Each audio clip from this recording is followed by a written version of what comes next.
Just when you start to think that maybe we can relax because jihadis are finally realizing that terror isn't the way forward, they emerge from their evil lairs and go on a bunch of killing sprees. Here's the latest. Syria.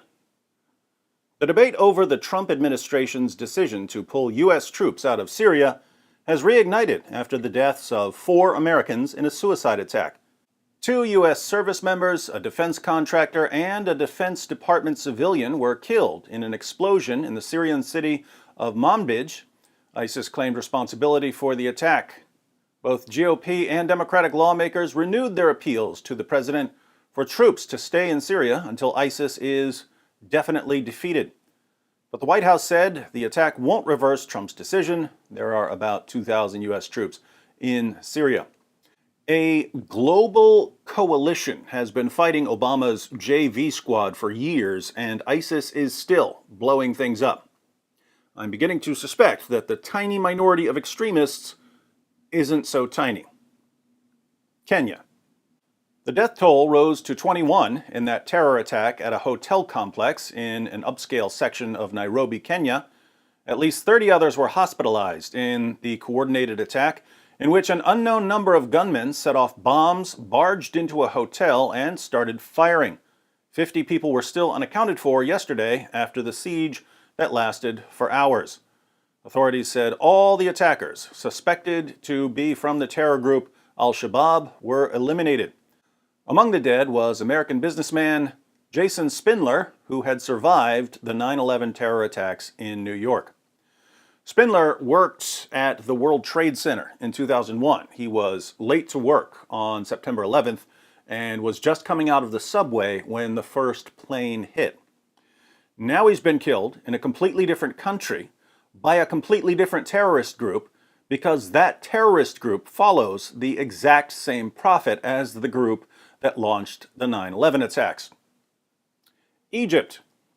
In recent weeks, hardline Islamic extremists have carried out a spate of attacks against 4 churches in Egypt.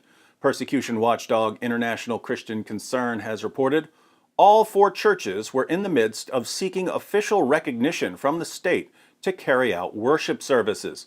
Following protesters' demands, Egyptian authorities closed down the churches and denied Christians the right to carry out public worship services. The Copts were in Egypt long before Muslims were. Here we are, nearly 14 centuries after Muslims conquered Egypt, and Muslims are still shutting down Coptic worship services. And yet, if you say Islam promotes religious intolerance, people will call you a racist and a bigot. The article continues. According to the Archbishopric of the Church, police promised demonstrators they will close down the church and stop Christians from worshiping.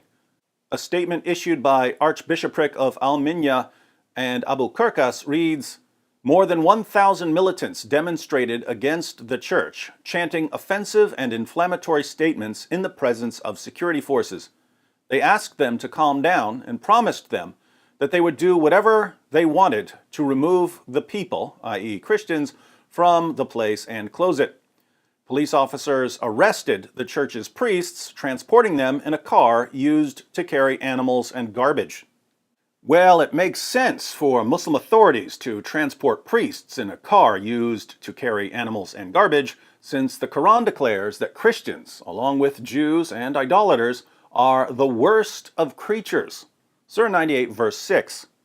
Verily, those who disbelieve in the religion of Islam, the Quran, and Prophet Muhammad, from among the people of the Scripture, Jews and Christians, and al-Mushrikun, will abide in the fire of hell. They are the worst of creatures. Christian priests, like Christians in general, are lower than dogs, according to Islam. Why shouldn't they be treated as such?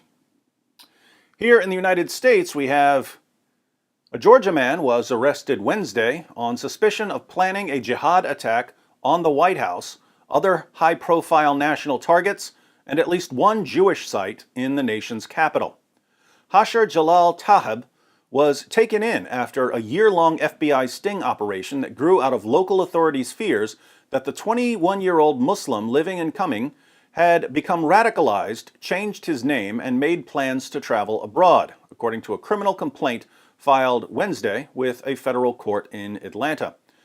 The Joint Terrorism Task Force initiated the case after receiving a tip from the community, B.J. Pack, U.S. Attorney for the Northern District of Georgia, said in a statement.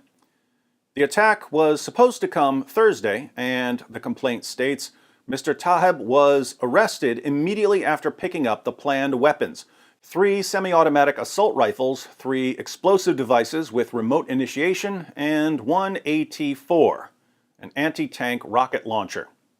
According to the criminal complaint, Mr. Taheb told an FBI informant in October in a meeting in Cumming, about 40 miles north of Atlanta, that he wished to conduct an attack in the United States against targets such as the White House and the Statue of Liberty.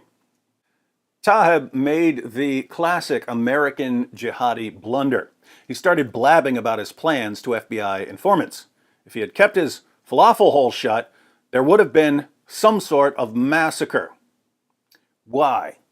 Because so many followers of Muhammad read Islam's most trusted sources and misunderstand their religion in exactly the same way. If only Allah and Muhammad had clarified that when they ordered their followers to violently subjugate the entire world, they didn't really mean it, countless lives could have been spared. But since Allah and Muhammad are, according to our Muslim friends, the absolute worst communicators in history, constantly shouting violent commands that no one is supposed to take seriously, we have to keep reading about people being slaughtered in the name of Allah. But don't worry, Islam is, by many accounts, the world's fastest growing religion. We can join our politicians and reporters in assuming that once Islam reaches its critical global mass, it will magically transform into something more peaceful and tolerant.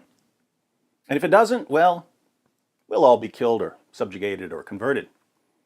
And what's the harm in that?